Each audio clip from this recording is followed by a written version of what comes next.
يا أيها الذين آمنوا اتقوا الله وكونوا مع الصادقين.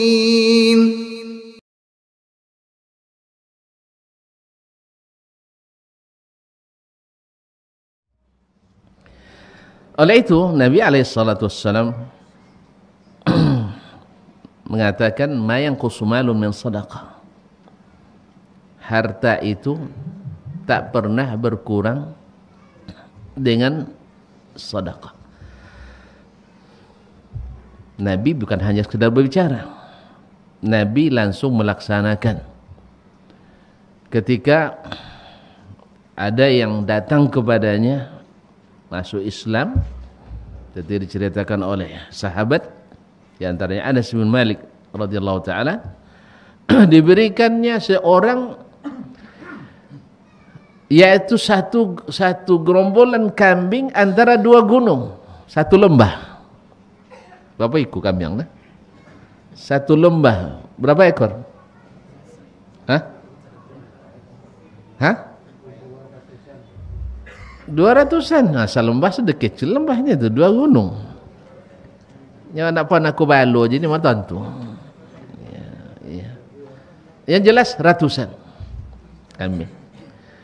Akhirnya dengan itu dia kembali kepada kaumnya, ya qaum aslimu fa inna Muhammadan a'ta ata'a man la yakhaful faqa. Wahai kaumku, masuklah ke dalam Islam, karena Muhammad sallallahu alaihi wasallam bila memberi tak takut miskin. Itu bahasanya, tidak takut miskin. Ternyata semangat yang membuat seseorang itu bisa berinfak berapapun jumlahnya adalah semangat tidak takut miskin. Kalau tidak takut miskin, kan kita yang bikin masalah. Umat Islam ini pemurah-pemurah kaum muslimin. Umat Islam ni semuanya rata-rata pemurah. Kalau tidak pemurah berarti ada masalah dengan Islamnya. Umat Islam pemurah, cuman masalahnya lemah istiqahnya, lemah keyakinannya. Dia sebenarnya mau pemurah, cuman datang datang sikap lemah. Kalau saya berikan ini, apa yang akan saya dapat nanti? Itu masalahnya. Sehingga akhirnya berhitung-hitung. Dan di saat kita berhitung-hitung, Allah Subhanahu wa taala pun berhitung. Dalam hadis Sahih Bukhari, di Asma binti Abi Bakar radhiyallahu taala anhu, Asma pernah menghitung-hitung belanja. Lalu Nabi SAW, ya Asma, la tuki fayuki Allahu alaiki. Jangan berhitung-hitung, nanti Allah juga berhitung-hitung padamu. Ma'asyiral kiram dirahmati Allah SWT. Oleh itu Nabi SAW bila memberi tidak takut miskin. Kita penyakitnya sekarang adalah nyala miskin juga, takut juga miskin. Dah jelas miskin, kok takut lagi miskin? Orang yang kaya-kaya okeylah, takut dia miskin. Ya, karena infaknya memang besar. Kan tidak mungkin yang punya uang miliaran infaknya 1.000 rupiah, kan tidak mungkin kan? Paling-paling 1.000 ribu. Ya, itu sedikit itu. Kalau sempat misalnya masjidnya kan nampak ada sempit nih kan. Kalau nak diperlapang misalnya, saya yakin yang punya miliaran tidak tegah memberikan hanya 2 juta, 3 juta. Tidak tegah dia. Kasihan nanti. Ya, kasihan yang macam kita-kita ini kan. Nanti kalau saya kasih sedikit, ikut-ikut pula ada seman nanti misalnya kan. Kasihan dia. Nah, kaum muslimin dan muslimat dirahmati Allah. Jadi masalahnya kita sekarang takut miskin. Dan miskin pun masih takut miskin. Padahal kaum muslimin dan muslimat, kalau memang sudah miskin, tanggung-tanggung, miskin lebih baik, habisin aja. Allah jamin kaum muslimin dan muslimat. Karena dalam skala kecil, coba-coba juga. Ya pernah tiket belum cukup uang untuk pulang. Ya maklum lah mahasiswa kan. Mahasiswa Awak pulang nak bawa keluarga pula. Orang yang banyak duit tak berani bawa keluarga. Awak yang sedikit duit berani bawa keluarga. Masih kurang uang 500 rial. Dan jatuh tempo tiket besok malam. Kalau tak dibeli, insya Allah tak jadi pulang. Karena 2 bulan lagi baru dapat penerbangan. Habis liburan. Akhirnya kawan pulang, sahabat dekat, saking dekatnya jam berapapun dibangunkan dia siap. Kalau kita butuh. Bahkan Anda masih ingat di saat disertasi saya baru selesaikan, dia ahli dalam edit. Awak lolok, ini pokoknya. Bayangkan. Awak tak tahan ngantuk, no? Padahal besok ujian kan? Besok penyerahan kan? Apa? Saya kan itu orangnya tidak pernah risau. Sesempit apapun waktu, tidur enak, makan sedang. Iya, jadi dia yang risau. Awal tertidur dia, bekerja sampai subuh. Habis itu dikasih duit, tidak mau. Jadi ketika dia pulang kampung lebih duluan, rasanya kan tidak enak kalau anak teman pulang tanpa memberikan sesuatu. Mulai berpikir oleh saya. Boleh pikir kan, joleh tambang kuang, kau kan di kuangi joleh. Masih kurang dan peluang untuk dapat tu belum nampak gitu. Belum nampak. Nak minjam ke kawan mahasiswa sama mesti jawabnya. Jadi oleh sebab itu akhirnya saya katakan dalam hati, dia dah jelas pulang. Saya belum tentu pulang. Oleh sebab itu dikurangi sedikit. Tidaknya banyak dong. Ya. Sampai hati kurang ya. Berarti menambah kekurangan 9. Alhamdulillah. Tak pulang tak apa jodoh. Ada untung balik tiket dia bisa dimakan kan? Karena bukan kehendak kita. Kita mau pulang tapi tak ini. Subhanallah. Baru masuk ke amplop. Satu bikin nama dari Abdurrahman untuk saudaranya Muhammad, satu dari Abdul Aziz untuk saudara Muhammad. Lalu diantarkan ke bandara. Pulang dari bandara masuk telepon. Nomor dari yang dikenal. Ya salah seorang dosen yang keluarga Sekda Provinsi Madinah waktu itu keluarganya, dan pamannya pernah jadi ketua umum pengurus Masjidil Haram dan Masjid Nabawi, dan juga mantan Menteri Sosial Arab Saudi. Pamannya bukan dia dosen. Datang telepon. Dasman, tusallil maghrib indi. Dasman nanti sholat maghrib di masjid saya. Dia imam di masjid. Di lingkungan itu mereka semua satu keluarga besar. Ummah paling kene. Mungkin apa yang anjak kawan. Itu subhanallah. Nam paling kene. Jadi suruh sholat situ. Dan manisnya lagi, disuruh bawa seluruh teman-teman Indonesia yang berkeluarga dan bawa keluarganya di Madinah. Itulah tandur. Kalau itu udah tandur tuh. Kalau dikhususkan yang berkeluarga biasanya ada sesuatu. Alhamdulillah. Tentu awak comel dia. Tentu serang. Awak comel. Akhirnya saya telepon masing-masing kawan-kawan, alhamdulillah lihat tidak ada nolak soalnya. Siap. Kalau panggilan itu tidak ada nolak, alhamdulillah. Tapi kalau untuk rapat banyak alasan bisa. Tapi kalau untuk salat di rumah Syekh di sana siap katanya. Nah, alhamdulillah datang semuanya. Alhamdulillah selesai maghrib dah ajak ke rumah dikasih. Sambut apa? Dengan apa? Makanan ringan. Menjelang Isya, beliau mengatakan, kalian mau sholat di sini Isya atau di Masjid Nabawi? Awak dah lagi copek kan? Nak lagi copek joleh itu. Antu sabit nak salat Masjid Nabawi. Nya baik kalau situ salat lambek joleh kan? Tu. Paham tak? Biar paham. Biar ada kejelasan akhirnya biar kami salat di Masjid Nabawi. Mendengar itu beliau masuk. Ya. Ya paling-paling nanti dia bawa makan kan, tapi belum jelas kan. Sekarang sudah nyaman kita menjelang sholat Isya sehingga lebih khusyuk. Kaum muslimin dan muslimat dirahmati Allah. Masuk beliau lagi bawa amplop. Banyak pula. Alhamdulillah. Berarti ada kemungkinan ini. Alhamdulillah di masing-masing diberi satu amplop. Dan terus terang ini. Sampai di mobil, ndak idiot motor dulu. Buka amplop. Iya, sama kita semua sama kan? Nah, sama. Buka amplop, alhamdulillah 1.500. Iya. Berarti surplus jadinya. Makanya jadi pulang. Jadi kaum muslimin dan muslimat tidak nunggu besok lagi. Selepas Isya langsung ke Saudi Airlines untuk confirm tiket untuk keluarga. Begitulah kisah. Jadi Allah berjanji unfiq alaik. Berinfaklah, aku akan infak kepadamu. Ini yang lemah pada kita. Nabi SAW bila memberi dengan pemberian orang yang tidak takut miskin. Karena memang kekayaannya tidak terhitung. Dari sejak kapan Allah SWT sejak ciptakannya langit dan bumi, dia infak terus, tidak berkurang. Kenapa mesti takut lagi kita?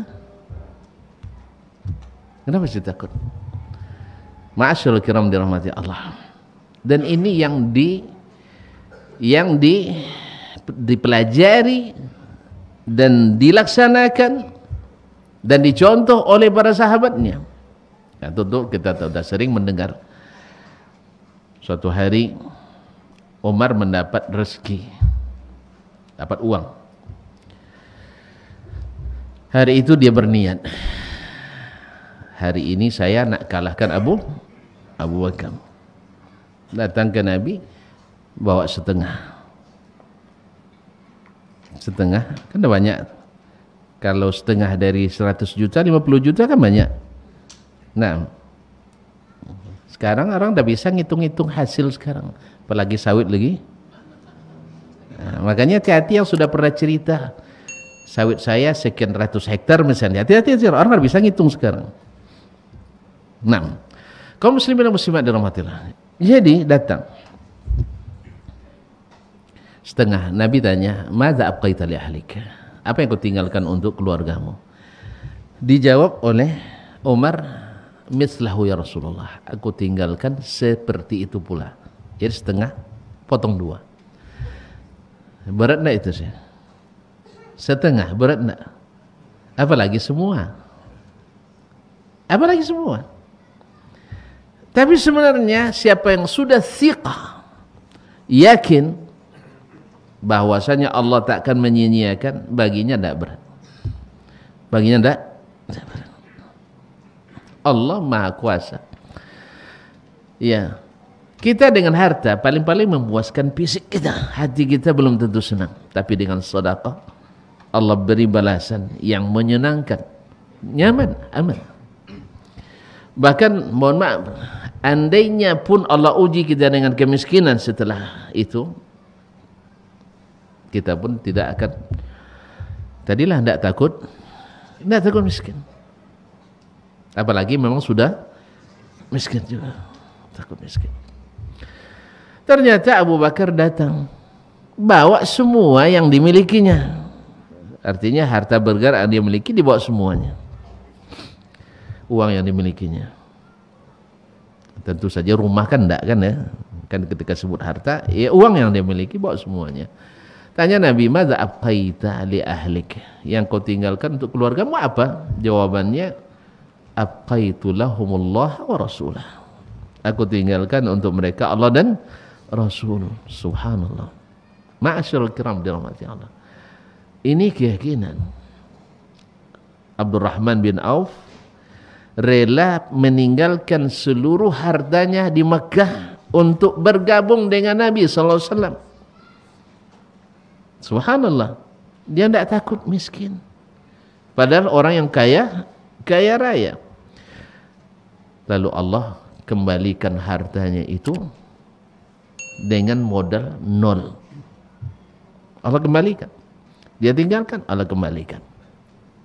Sampai ketika dia meninggal, sehari orang memotong-motong ini emas kepingan itu untuk dibagi ke ahli waris, tidak selesai. Awak sekali tokan kalkulator labinya kan. Tidak ada lebih oleh, tengok entah solek-solek tidak ada lagi. Ini tidak. Padahal tuan-tuan dikalkulasikan oleh ahli sejarah, infak Abdurrahman bin Auf itu tidak kurang dari 743 miliar. Dikompresikan dengan rupiah. Berapa masjid selesai? Ini orang-orang yang tidak takut miskin ketika berinfak.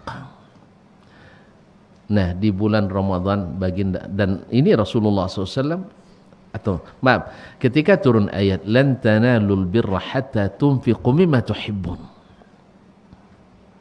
Turun ayat, kalian tak akan mendapatkan kebaikan-kebaikan sampai menginfakkan yang kalian cintai.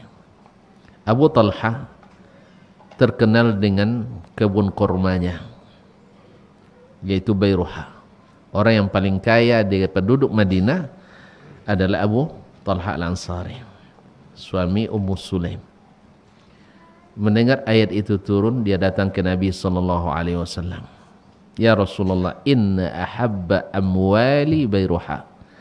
Harta yang paling aku cintai adalah Bayruha. Dan Allah katakan tidak akan kalian capai kebaikan kecuali kalau infakkan apa yang kalian paling cintai.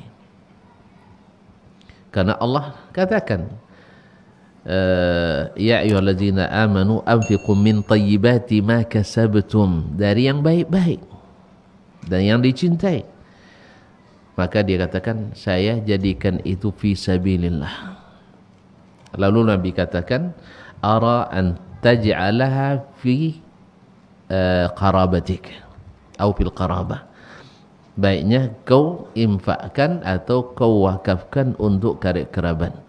Lalu dia sedekahkan kepada karib kerabatnya, sepupu-sepupunya, dan sebaik-baik sedekah. Ma'asyiral kiram yang dirahmati Allah SWT. Makanya orang-orang yang beriman, orang-orang yang yakin terhadap janji Allah SWT, melihat bahwa infak itu peluang, bukan sesuatu yang membuat kita sesak napas. Alhamdulillah, mungkin di antara kita banyak yang merasakan itu. Semakin kita kucurkan, semakin susah kita menolak rezeki dari Allah SWT. Dan sebaik-baik rezeki itu adalah ketenangan hati, ketenteraman jiwa, dan mudahnya segala urusan kita. Dimudahkan urusan. Mungkin rezeki kita dalam bentuk lain, atau diberikan anak-anak yang berbakti. Semoga Allah SWT jadikan kita orang-orang yang senantiasa mencari peluang-peluang itu. Dan ingat, tidak mesti semuanya besar. Karena yang kecil pun tak boleh direndahkan. La tahqiranna minal ma'rufi syai'an. Jangan kamu menganggap remeh suatu pun kebaikan, sekalipun hanya dengan senyum yang disedekahkan. Ingat, 500 perak bisa membuat orang gagal jadi miliarder. Iya kan? Nyepiti nak semiliar kuang muatipia. Bisa sobek miliarder? Enggak, masih jutawan namo. Gara-gara kurang 500 perak. Maka 500 perak yang kita masukkan ke kotak-kotak infak untuk masjid, untuk anak yatim, untuk pendidikan, untuk orang-orang miskin, dan seterusnya, itu sangat berarti. Sangat berarti. Bahkan kata Nabi SAW, rubba dirham ghalaba mi'ata dirham. Bisa saja 1 dirham ini mengalahkan 100 dirham. Tapi jangan tidak ambil kesempatan, apalagi di bulan Ramadan. Karena Rasulullah SAW ajwadan nas, Rasul kita adalah pemurah-pemurah orang. Wa kana ajwada ma yakunu fi Ramadan, dan khusus di bulan Ramadan lebih pemurah lagi. Kana ajwada minar rihil mursalah, lebih pemurah dari angin yang bertiup kencang. Masyaallah kiram, bicara tentang masalah ini ceritanya sangat panjang, dalilnya sangat banyak. Cuman kata kuncinya kita lemah dalam keyakinan. Bukan karena kita bakhil. Alhamdulillah umat ini banyak pemurahnya. Cuman keraguan-raguan itu selalu menghantui kita. Ya, uang hanya 1.000, Pak. Itu kan sedekah lah. Bapak untuk makan. Kan itu masalahnya. Uang kita 1.000 rupiah. Dapat goreng sebola lah. 1.000 rupiah dapat goreng sebola. Lainnya minyak mahal kini. Sebola dapat. Dapat sebola. Sudah itu sedekah lah. Ketahuilah kaum muslimin dan muslimat, ada orang kenyang dengan sedekah itu. Subhanallah, dia tidak makan tapi kenyang. Ya sih. Kadang ada orang yang rela mati gara-gara memberi. Nah, kalau ditambah lagi kisahnya nanti tidak jadi selesai malam ini. Oleh itu kaum muslimin dan muslimat, mudah-mudahan yang sedikit ini bisa memotivasi kita untuk tidak ketinggalan dalam segala bentuk apapun. Dan ketahuilah bahwa rezeki ini, yang namanya rezeki kita, tak akan kemana. Oleh sebab itu pos-pos itu diisi semuanya. Mudah-mudahan Allah SWT memberikan apa yang kita harapkan atau menyimpan pahala yang tidak sedikit di akhirat nanti. Terima kasih dan mohon maaf. Mudah-mudahan yang benar semata-mata taufik dari Allah, dan yang salah dan keliru dari saya dan kelemahan saya dan mungkin dari syaitan, kepada Allah saya mohon ampunan, dan kepada tuan-tuan dan puan-puan mohon dimaklumi dan kemaafan. Wa subhanakallahumma bihamdik asyhadu an la ilaha illa anta astaghfiruka wa atubu ilaik. Wassalamualaikum warahmatullahi wabarakatuh.